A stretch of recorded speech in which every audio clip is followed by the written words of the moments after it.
Is it a partnership, LLC partnership? It's not an S Corp? Is it real estate or? Okay, gotcha. Well, and is the reason it's a partnership versus an S Corp? So is it like real estate sales, like agency sales? Yeah. Oh, I see. You guys like split it 50-50 or? So California has the same rule, and I would definitely look at that being an S corporation. So are you familiar with self-employment tax?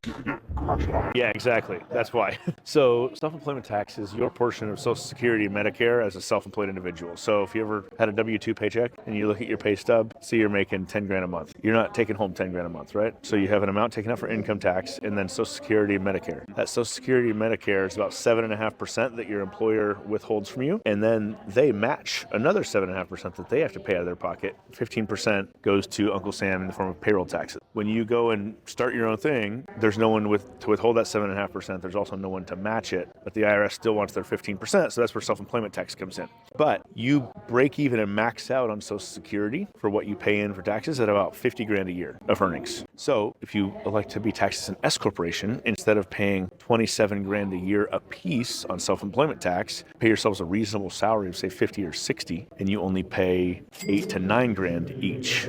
So what you do is you nominate the income to the S corporation. You don't have to put the cash contribution. You can still have it collect to the S corp. You're going to get a 1099 to yourself, and then you report that on a Schedule C, and then back it out, and then you put on the other expense line. You say income nominated to S corp tax ID number blank, and then you just report all that income as if it's an S corporation. That's how we get it in California, and that's how any state where we have that, and it's held up an audit, and so that's how you get all the benefits of the S corporation, despite the real estate laws. Essentially functions like a management company where it's managing your affairs of the business. And then, because the biggest issue is, like, a mistake that's made, is they just take that income and just report it on the S corp. And then you get a big notice from the IRS saying, hey, you got this 1099, it's not reported on your personal return. So that's why we report on the personal return, back it out so it still matches the 1099, you don't get IRS notices, and then we report on the business like you should be reporting.